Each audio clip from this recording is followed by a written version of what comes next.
আসসালামু আলাইকুম। চোখে বারবার ইনজেকশন দিতে হচ্ছে। রোগীর এসে কমপ্লেইন যে ডাক্তার সাহেব তো অনেকগুলো ইনজেকশন দিয়েছি। আর কতগুলো ইনজেকশন দিতে হবে? ইনজেকশন কি দেওয়া আর কি শেষ হবে না। এত টাকা লাগছে, এত খরচ হচ্ছে। আমি আর কতদিন ইনজেকশন দিব? আজকের এই প্রশ্নটা অনেকেই করছে রেগুলারলি বিভিন্ন সময় কমেন্টে, যারা ডায়াবেটিস রোগে ভুগছেন অনেক দিন ধরে কিংবা চোখে স্ট্রোক জনিত সমস্যায় চোখে পানি জমেছে।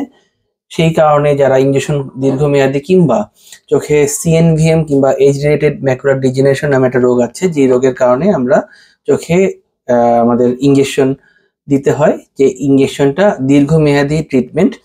আর রোগীরা খুব সময় অধৈর্য হয়ে যায় যে ডাক্তার সাহেব বারবার ইনজেকশন দিচ্ছে, আচ্ছা ঠিক আছে অন্য ডাক্তার দেখাই। অন্য ডাক্তার দেখিয়ে আবার সেখানে ইনজেকশন দিতে হচ্ছে, কিংবা এসে বলতেছে ডাক্তার সাহেব আমি তো ইনজেকশন দিয়েছি, ওই ডাক্তারের কাছে 5টা দিয়ে এসেছি, আপনার কাছে আবার দিতে হবে। তা রোগীরা কি হচ্ছে, মানে কনফিউজড হয়ে যাচ্ছে যে আসলে ইনজেকশনটা কেন দেওয়া হচ্ছে। প্রথমে জাস্ট ছোট করে বলি যে আমাদের চোখে ইনজেকশন এন্টিভিজিএফ, যেটা আমাদের দেশে অ্যাভাস্টিন, লুসেন্টিস, ভিসিক, ভ্যাবিসমো নামে পাওয়া যাচ্ছে, যেটা আমাদের বিভিন্ন সময় রোগীদেরকে দিতে হয়। কেন দিতে হয়?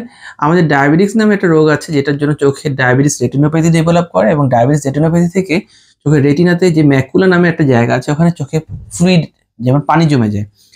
যাদের পানি জমে যায় এই জায়গাটা পানিটাকে শুকানোর জন্য আমাদের চোখে অ্যাভাস্টিন নামে একটা এই অ্যাভাস্টিন কিংবা লুসেন্টিস কিংবা ভ্যাবিসমো কিংবা ভিসিক, এটা এন্টিভিজে ইঞ্জেকশন চোখের সাদা অংশে পুশ করা হয় মাইক্রোস্কোপের নিচে, যেটা ব্যথা মুক্ত। চোখের মধ্যে আমরা একটা টপিক্যাল অ্যানেস্থেশিয়া দিয়ে নিই, যেটা দিলে রোগীরা ব্যথা পায় না। এই ক্ষেত্রে আমাদের ইনজেকশনটা আমরা 3 মাসে 3টা কিংবা 4 মাসে 4টা কিংবা 5 মাসে 5টা দেওয়ার পরে আমরা রোগীদেরকে দেখা যাচ্ছে যে ভালো হয়ে যাচ্ছে, পানিটা শুকিয়ে যাচ্ছে, কিন্তু রোগীরা ইনজেকশন দেওয়ার পরে রোগীরা পানি কমে যাওয়ার পরে রোগী যখন ভালো দেখছে, রোগীরা আবার ডায়াবেটিসটা অনিয়ন্ত্রিত হয়ে ঘোরাফেরা করছে কিংবা ডায়াবেটিসের নিয়ন্ত্রণ করছে না। প্রথমে যখন আমরা কাউন্সিলিং করে দিই ডায়াবেটিসের জন্য হয়েছে, তারা প্রথম কয়েকদিন খুব ভালো থাকে, এরপর আবার ডায়াবেটিসটা নিয়ন্ত্রণের বাইরে চলাফেরা করে। যার কারণে ডায়াবেটিস নিয়ন্ত্রণ না থাকার কারণে এটা বারবার আবার ফ্লুইড আসে, তখন আবার ইনজেকশন দিতে হয়। রোগীরা ভাবে যে ডাক্তার সাহেব বারবার ইনজেকশন দিচ্ছে, কিন্তু ডায়াবেটিসটা নিয়ন্ত্রণ করাটা যে কত জরুরি এবং ডিসিপ্লিন লাইফটা মেনটেন করা, লাইফস্টাইলটা মডিফিকেশন করাটা এই চিকিৎসার একটি অন্তর্ভুক্ত। যদি খালি ইনজেকশন দিয়ে আপনি ভালো হতে চান তাহলে এটা কখনোই সম্ভব না, সাথে আপনাকে ডায়াবেটিসটা নিয়ন্ত্রণ করতে হবে, কিংবা যারা চোখে রক্তক্ষরণ হচ্ছে, কি স্ট্রোক হচ্ছে, যাদের প্রেশারটা নিয়ন্ত্রণ করতে হবে।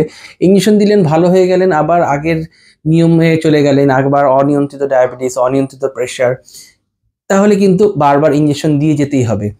আর সবচেয়ে বড় কথা হচ্ছিল যেটা এজ রিলেটেড ম্যাকুলার ডিজেনারেশন, যেটা সিএনভিএম কিংবা ওয়েট এআরএমডি বলা হয়, এই রোগে একটা বয়স্কজনিত মানে বার্ধক্যজনিত সমস্যা, যেটা চোখের ম্যাকুলাতে রক্তক্ষরণ হয়, যেটা আমাদেরকে অনেকদিন ইঞ্জেকশন দিতে হয়, 4টা 5টা 6টা, অনেকে এমন আছে 10টা 15টা ইঞ্জেকশন দিতে হয়। আবার পানি রক্তটা চলে গেলে আমরা অনেকদিন গ্যাপ থাকি, কিংবা আমাদের সে একটা মেনটেনেন্স ডোজ দিতে হয় 3 মাস পর পর, কখনো 6 মাস অন্তর অন্তর।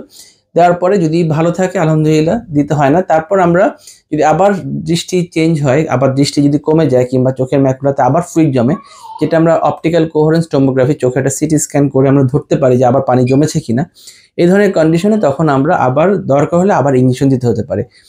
সুতরাং এই চোখের রেটিনার রোগগুলো এমন যে এটা একবার ধরলে সেটা অনেক দিন চিকিৎসা করতে হয়, এবং দীর্ঘ মেয়াদি এই চিকিৎসার জন্য রোগীর অনেক সময় কনফিউশন হয়ে বারবার ডাক্তার পরিবর্তন করে, রেটিনা স্পেশালিস্ট একজন থেকে আরেকজন যাচ্ছে, কিংবা দেশের বাইরে চিকিৎসা করতে যাচ্ছে, কিন্তু আলটিমেটলি কিন্তু চিকিৎসা এটার বাইরে অন্য কিছু না।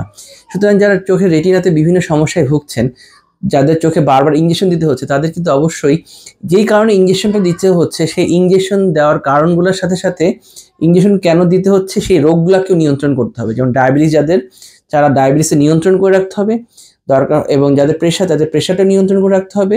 আর যারা আমাদের এই ইঞ্জেকশন দিচ্ছেন তাদেরকে আমি আবার রিকোয়েস্ট করব যে অবশ্যই কনফিউজড হওয়া যাবে না। কনফিউজড হলে রোগী ডাক্তারকে জিজ্ঞেস করবেন, কিন্তু অন্য রোগীদেরকে কিংবা যারা ইঞ্জেকশন দিতে হয় তাদেরকে যে ভুল ইনফরমেশন দিবেন না যে আমি তো অনেকগুলো ইঞ্জেকশন দিচ্ছি, কোনো কাজ হচ্ছে না, আপনি দিয়ে কি করবেন। রেটিনা এমন একটা রোগ, চোখের রেটিনার এমন একটা সমস্যা হয় যে যেখানে একবার যদি ড্যামেজ হয়ে যায় ওটা আগের মতো কখনোই ফেরত আসে না। আমাদের কাজটা হচ্ছিল যেটা আছে সেটাকে ধরে রাখার জন্য, যেন আরো খারাপ না হয়ে যায়। সেই জন্য আমি মনে করি যারা বারবার ইঞ্জেকশন দেওয়া নিয়ে অনেকদিন ধরে কনফিউশনে আছেন, তারা এই ভিডিওটি দেখলে অবশ্যই কিছু কাজে দিবে। ধন্যবাদ সবাইকে।